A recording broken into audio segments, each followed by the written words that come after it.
Привет, друзья! С вами одинокий Джейсон. Прежде чем начать свой разговор, как всегда, я зачитаю акт об авторском праве. Меня зовут одинокий Джейсон, Lonely Джейсон. Мне ничего не принадлежит в этом ролике. Все содержимое музыкальной композиции принадлежат их уважаемым владельцам. Это видео создано в целях просветительской учебной деятельности, чтобы высветить некоторые неизвестные страницы нашей истории. В отказе от авторских прав в соответствии с разделом 107 Закона об авторском праве 1976 года допускается добросовестно. И в связи с этим возможностью хочу познакомить вас и слушателей, и подписчиков ранними неизвестными оригинальными произведениями чеченских авторов. Мы также сравним эти произведения, так называемыми в кавычках ингушскими произведениями, попытаемся разобраться, где оригинал, а где попытка присвоить свою чужую, выдать за свою. Сегодня речь пойдет о чеченской народной песне «Кайдари Коч Майохалах».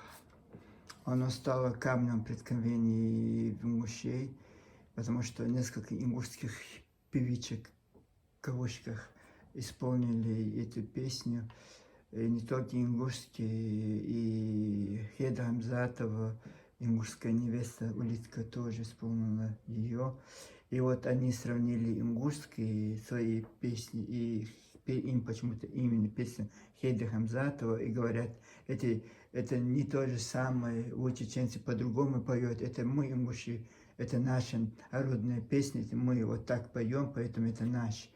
И просто забыли Хеда Хамзатова, когда родилась. Короче, у них ум и дальше 2000 года. И вот все вот то, что происходит в 2000-х годах у них, 2010 или 18 или 20 или 24, 25, 20, 2026. И вот все вот это оригинал, все остальное это старье, это выдумки чеченцев. И вот я стало вообще интересно, как это, что я идиот. Здесь я знал, что вот так можно делать. Можно все что угодно напридумывать, наприклеивать. И вот любители вот понтов, вот что мне высветилось, любители этих понтов. Все они, все мастера на все руки, на все эти дела. И давайте, я сейчас просто историческую справку, вот именно, это очень сложно было, но я нашел и вам зачитаю, откуда взялся этот Кайдари Коч, эта песня, откуда, кто его пел, как это, в каком коллективе он возник. И давайте год, автор, пройдемся. Песня, которую сегодня чаще всего называют Кайдари Коч Майохала, в русском передаче Кайдари Коч, не является авторской эстрадной песней. Это старинная чеченская народная лирическая песня. По данным исследований советского музыковеда и фольклориста Николая Сергеевича Речменского, песня была записана в 1960 году. Исполнитель, который была записана мелодия, Умар Димаев. Запись выполнил Супьян Цугаев. Место записи Чечено-Ингушской ССР. Публикация конкретное село не указано. Публикация вошла в раздел «Чеченские народные мелодии и песни труда Н.С. Речминского». Композитор отсутствует, поскольку песня народная. Автор первоначального текста неизвестен. Традиционный фольклор. Жансари Шемелев указана как автор литературной обработки или записанного варианта текста Кайдари Коч Майохала, а также как одна из ее первых сценических исполнителей. Песню исполняли Жансари Шемелева с начала 1960-х годов в оркестре Чечено-Ингушского радио. Марьям Айдемира позднее включила в свой репертуар как народную песню.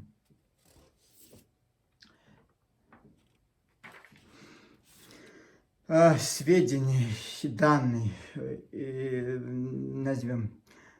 Название песни Кайдари Коч Майохала, Кайдари Коч. Жанр чеченская народная песня. Автор музыки народ. Автор первоначального текста не установлен. Литературная обработка текста Жансари Шамилев. Запись фольклористами 1960 год. Кто записал? Супьян Цугаев. От кого записано? Умар Димаев. Первый известный сценический исполнитель Жансари Шамилева Марьям Айдемирова. После восстановления прав чеченцев и ингушского народа началось возрождение национального учреждения культуры. Государственный ингушский ансамбль песни и танца был создан в 1956 году. Вместо формирования нового состава Алма-Ата, Казахская ССР, именно там был объявлен конкурс среди чеченцев и ингушей, находившихся в местах спецпереселения в Казахстане и Средней Азии. После отбора артисты вернулись в Чечено-Ингушскую ССР для подготовки концертной программы. Место работы ансамбля после восстановления города Грозный, Чечено-Ингушская ССР. Первый концерт возрожденного ансамбля май 1957 год, зал Государственной филармонии в Грозном. В некоторых публикациях указывается 1958 год как первый конкурс уже восстановленной республики. Однако большинство исторических источников ансамбля и хроники называют именно май 1957 год. Руководство ансамбля. При восстановлении ансамбля были назначены художественный руководитель и главный дирижер Александр Халепский, главный балетмейстер Гелани Юсупов, который руководил репетициями и постановкой танца. Первоначально ансамбль был создан в августе 1939 году в Грозном как Чечено-Ингушский ансамбль песни и танца. После депортации чеченцев и ингушей в 1944 году ее деятельность прекратилась. Возрождение коллектива стало одним из первых крупных культурных проектов после начала реабилитации народа. Товарищ, я предоставил свои данные, товарищи ингуши, предоставьте свои исходные данные, мы сверим друг с другом. Это не я, это не мои слова, это не мои хотелки, это в 1960 году, вы слышали, да, известный советский фольклорист, его занес в свою книгу. И вот Умар Димаев, вот от кого это была запись сделана, Умар Димаев, чеченский композитор Умар Димаев там присутствует. И все мы, что у нас есть, коротко, ясно сказали вам. Товарищи ингуши, теперь ваш ход. Вот скажите, вы скажете, конечно, это Хадишат Ахтиева, Дарий Коч поет.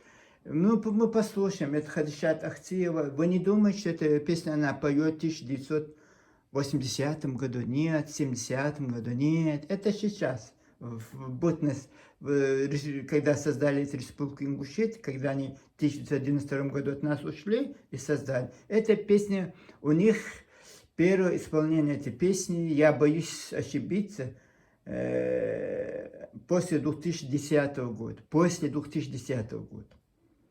Даже 10 лет, вот сейчас, да, вот единственное, Хадишат Ахтиева это поет, кажется, что она поет, вот специально вот так оделась и в таком тоне поет, как будто бы нас хочет ввести в заблуждение, что вот она поет где-то в 80-х годах.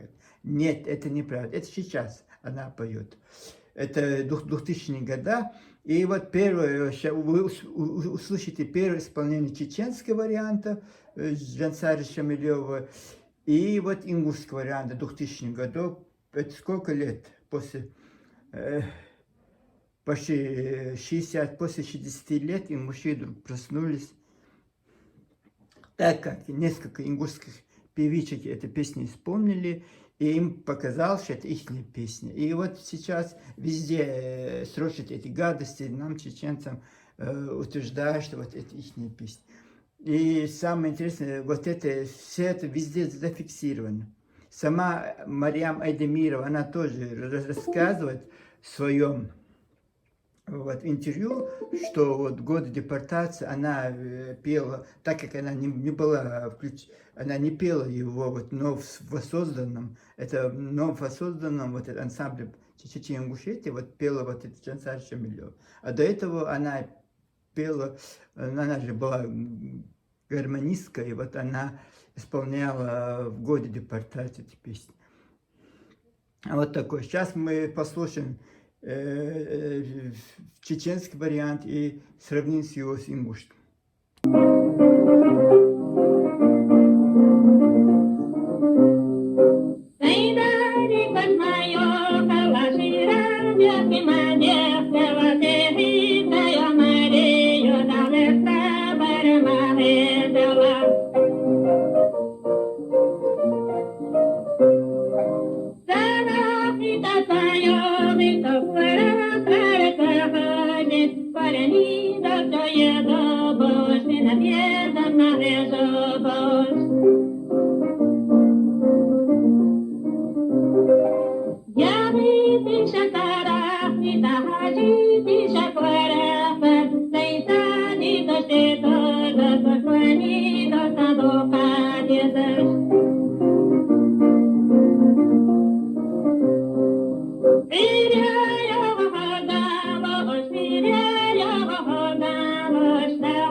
Только что вы прослушали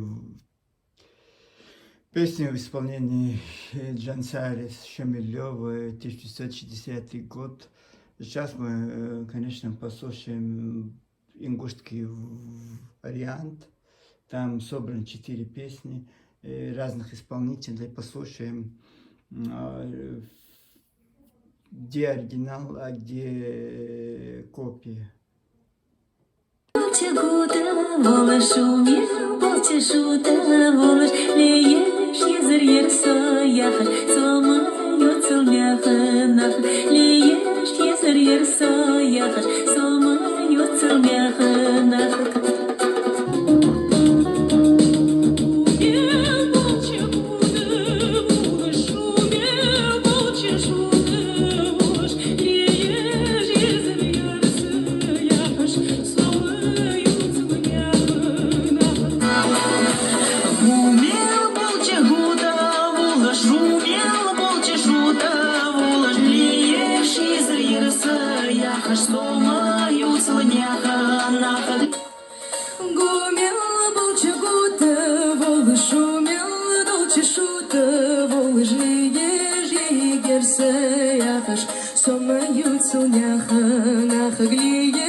Но сами слышали, последний вариант был ингушский певица, который поет ее, и наша чеченская, очень популярная песня. И сперва утверждали ингуши, что это их народная, потом говорят, вот слушают, как поет Аймана Айдемирова или Хеда Хамзатова.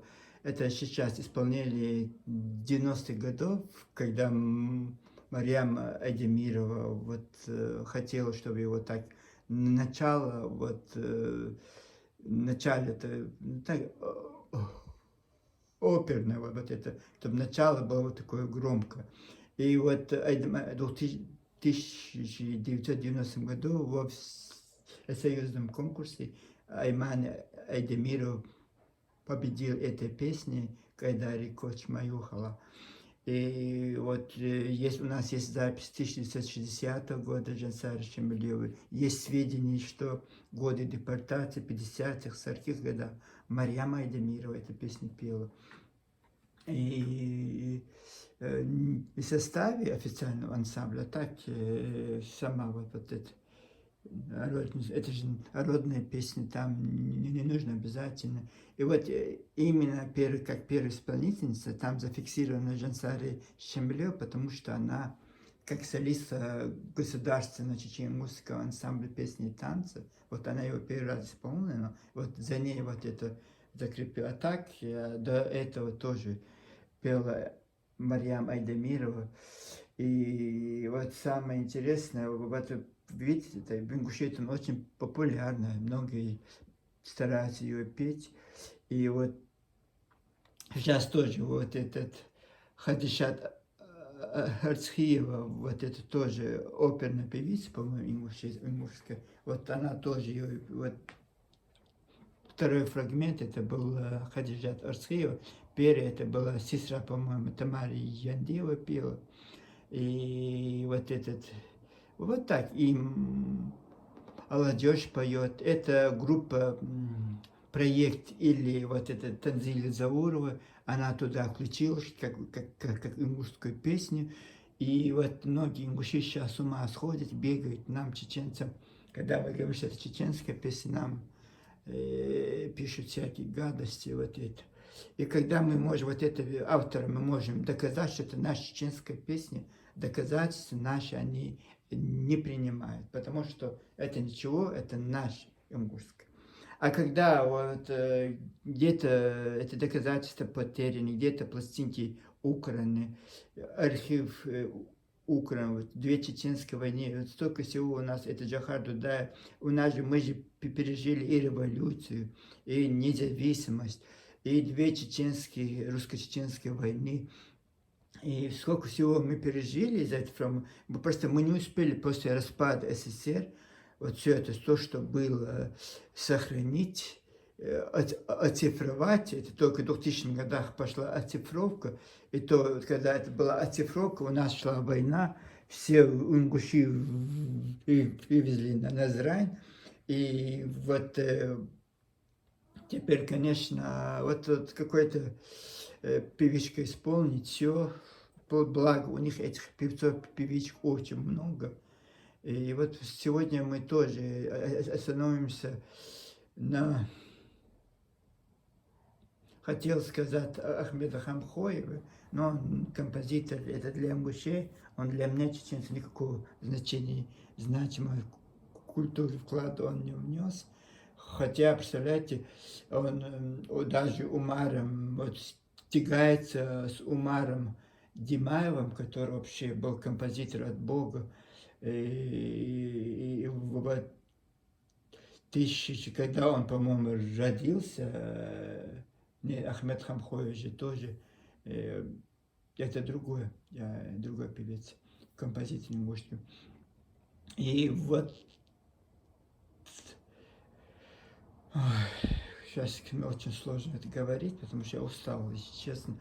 И вот давайте не будем Ахмед Хамхоев, давайте Аднан Шахбат, чеченском композитор Ахнана Шахбулатова и его ингушском вот этом посягателе на прав музыки и Хамзатах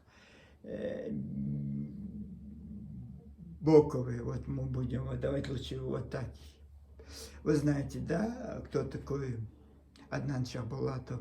Это очень первый чеченский профессиональный композитор, чечен-мушети, профессиональный композитор, который окончил Гнесинки. И очень сложная судьба.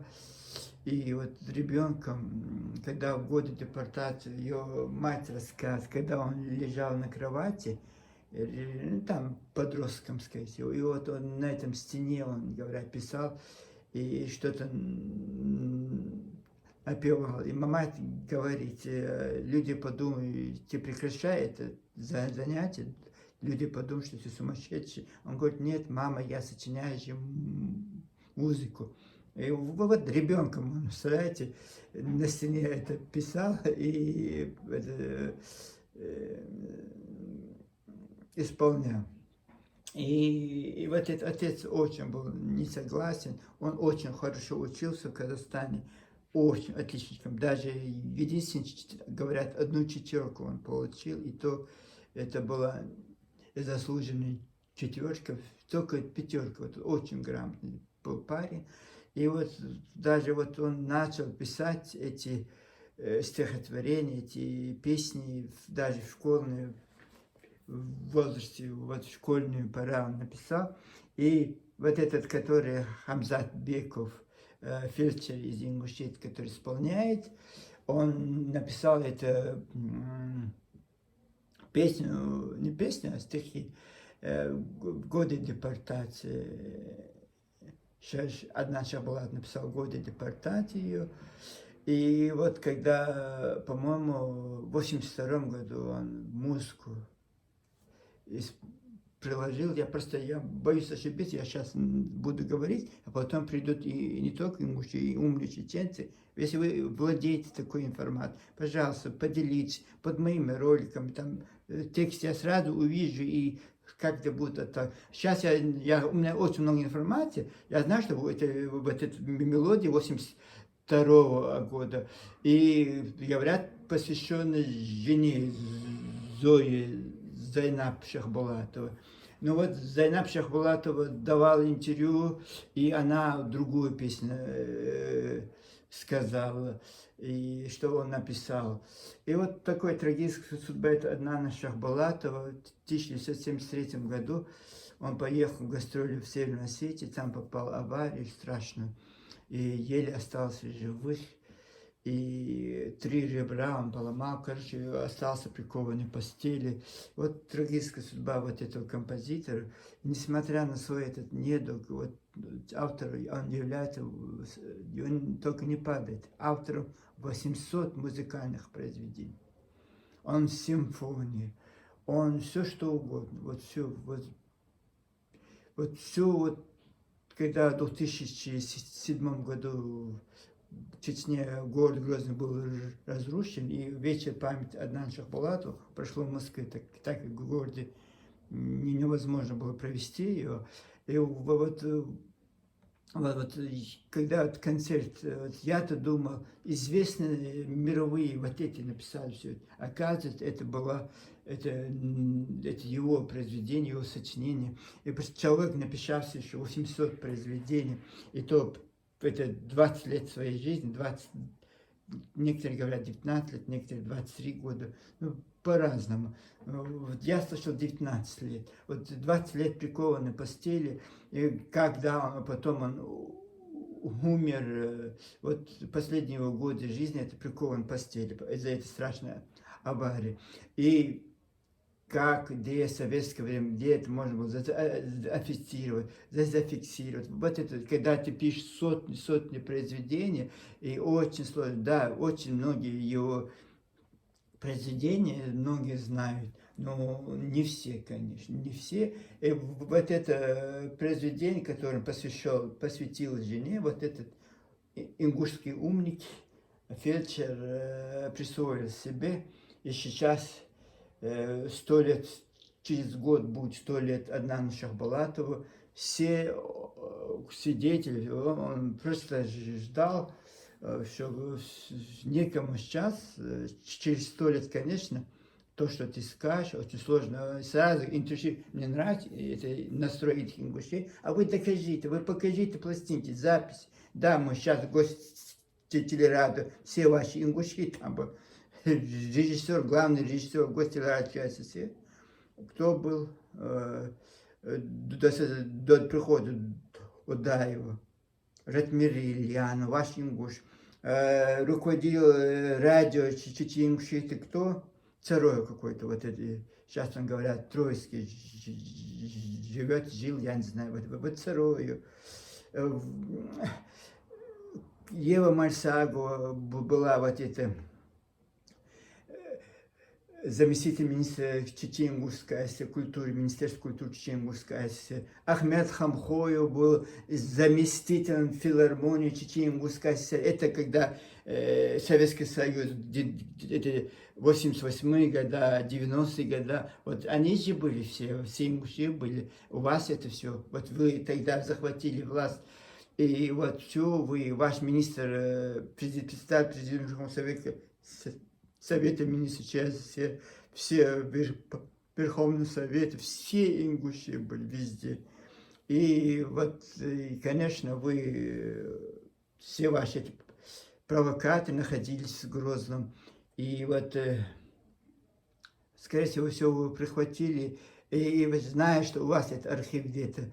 Интересно, это просто, наверное, где-то оно находится у вас, вот эти, не полностью, конечно, какие-то произведения, даже вот, может быть, Аднан Шахбулатов взяли много произведений. И сейчас вот это мне очень подозрительно, этот Хамзат Боков, как это, Боков, который вдруг стал композитором. И вот давайте, да, может быть, действительно послушаем, что говорит лайв-репортажа от Хамзата Боку. Врач, практикующий во Франции уже более 20 лет, решил записать это видеообращение, чтобы поддержать флешмоб, запущенный в поддержку наших политзаключенных, перед которыми должен состояться финальный суд через некоторое время. Хочу обратиться с просьбой к Кисловодскому суду сделать гуманный и правильный вывод. Люди, которые сегодня находятся в заточении, которым предъявляют так называемый экстремизм, выражали мнение своего народа.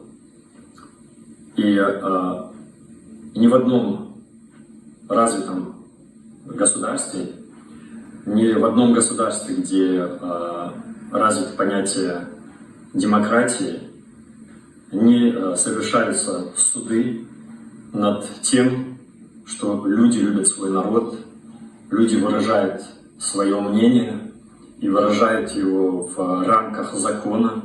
Я доктор Хамзат Беков, врач.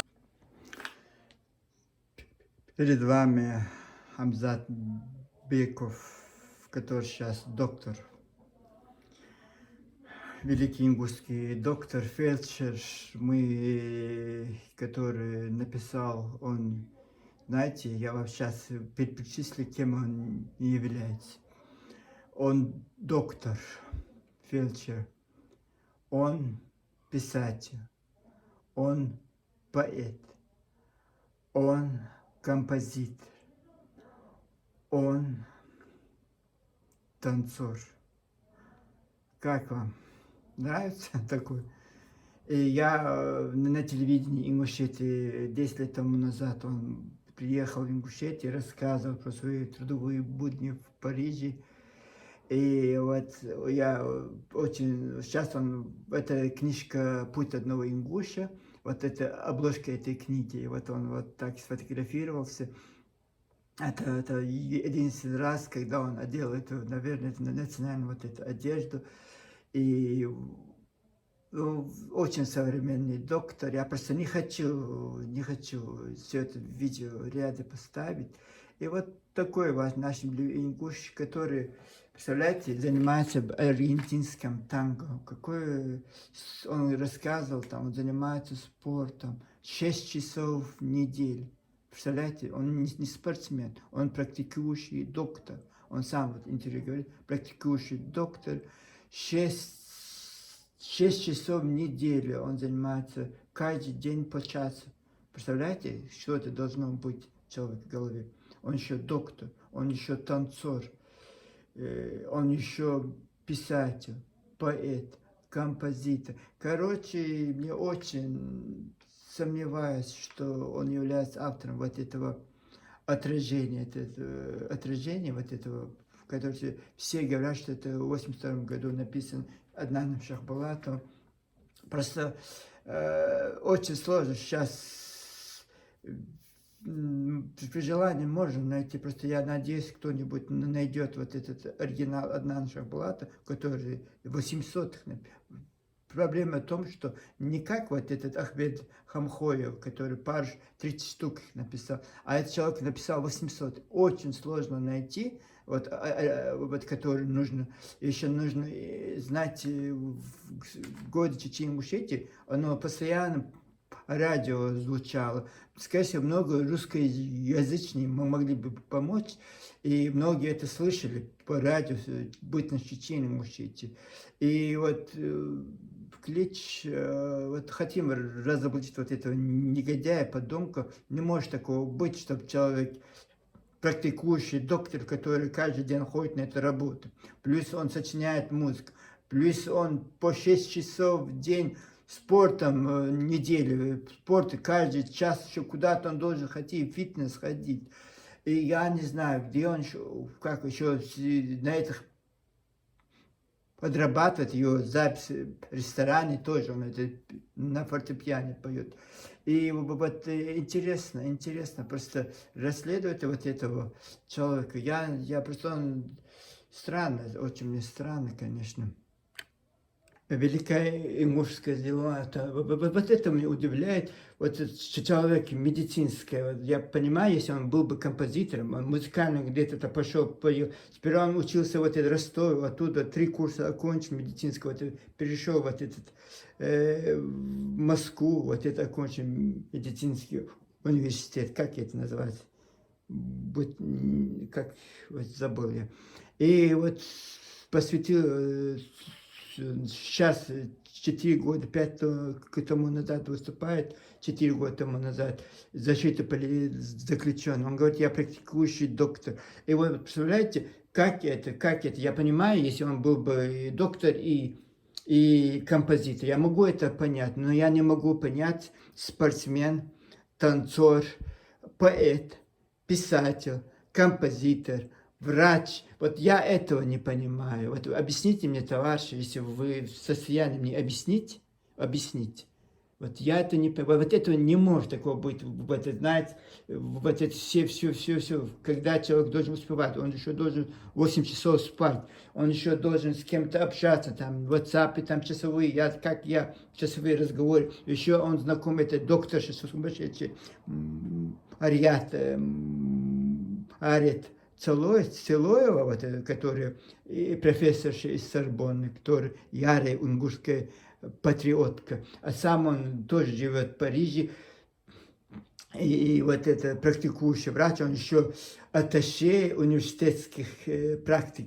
Я не знаю, как это по-французски называется, атташе университетских, или он домашний доктор, я не знаю. Вот где он выступал, вот это обращение, это очень бедная клиника, я не знаю. Я сперва подумал, что он Азрани это выступает, потому что вы увидели, как это бедно оформлено, вот это, какой-то кровать, я же тоже в медицинской сфере, самым крутом в Европе, я работаю в самом крутом в Европе, вот это медицинское учреждение, и там у нас нету таких кроватей, таких шкафов простых, нет вообще шкафа, вот что-то там простое, и вот верить на слово я не собираюсь, товарищи ингуши, вам верить на слово. Поэтому вот такое подозрение, что этот человек странный пассажир, очень странный. Скорее всего, как это Идрис Абадиев, Нурдик Адзой написал книжечку, так как он историк, он не может свое имя запачкать,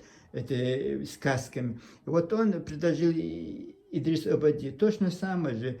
Мария Целоева, может, она родственница или жена, я не знаю, кто там она, вот этого Целоева, вот, который в радио в Чечен-Ингушетии работал, или его отец он был, я не знаю кто, и вот это странно, вот это, и, конечно, если она родственница вот этого руководителя Чечен-Ингушского радио, и, скорее всего, вот архив еще, он Троицко живет, у него дома, говорят, архив Чечен-Ингушского телевидение, радио. И вот, скорее всего, вот что-то, вот этому, они что-то там мутят. Это мутные схемы, конечно, мне кажется, это мутные схемы. Вот я просто такое чувство, что это какой-то авантюра. Но не может такого быть вот великим спортсменом. Дядя Лёмин Нальгиева, мне тоже приходит, он же дядя Лёмин Нальгиева, кто такая Лёмин Нальгиева? Кто она такая? Племянница вот этого Хамзата Бекова.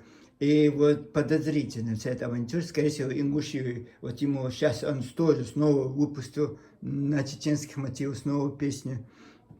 И, скорее всего, кто-то ему подкидывает, они же такие. И вот он выступил в защиту вот этих провокаторов 2018 года.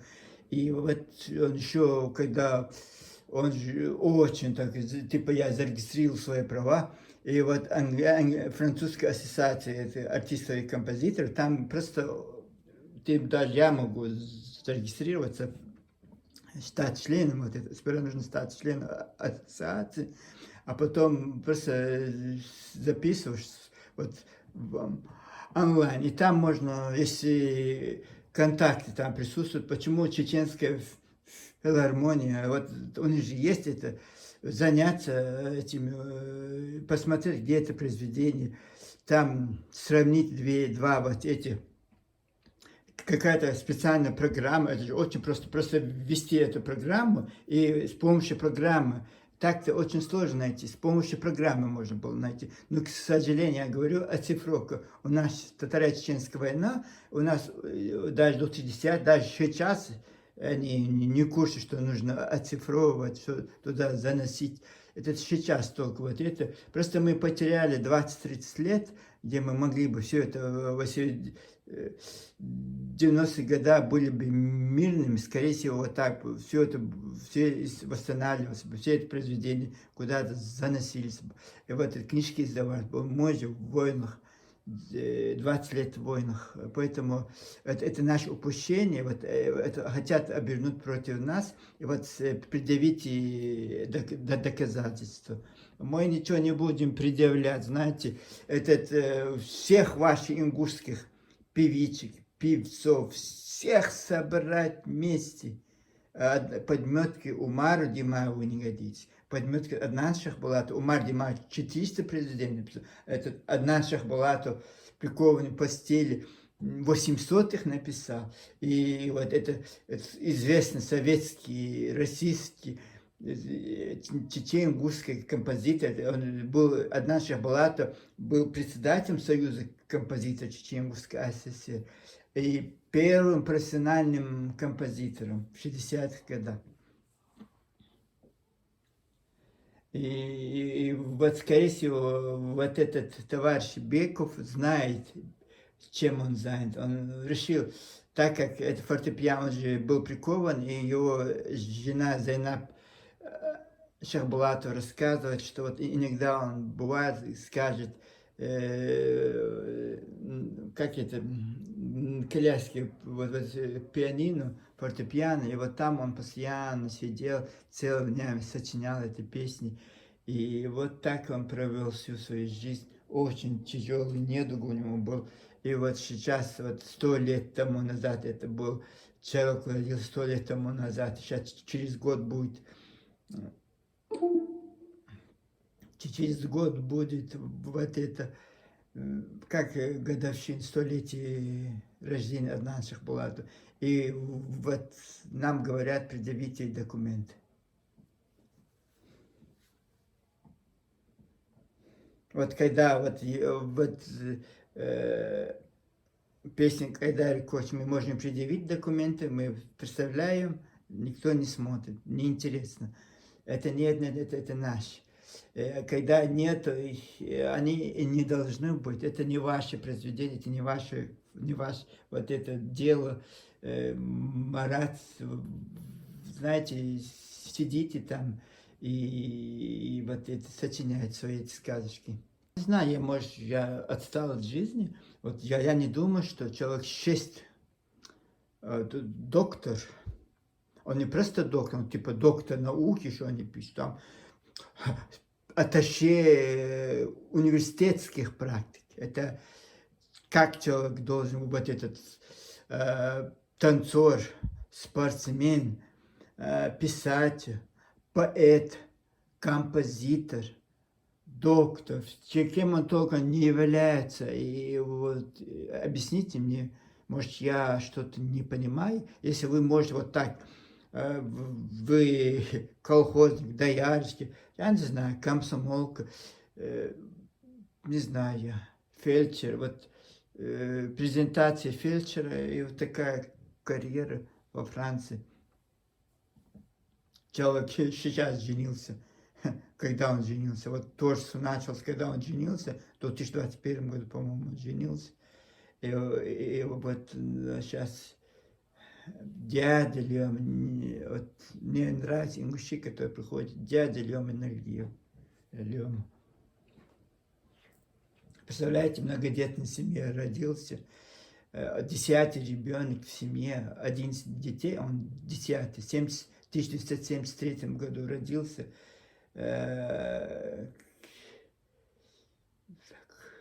Когда он еще не родился, Аднан Шабалатов был великим композитором. И вот это странно, вот даже любой человек вот может вот так.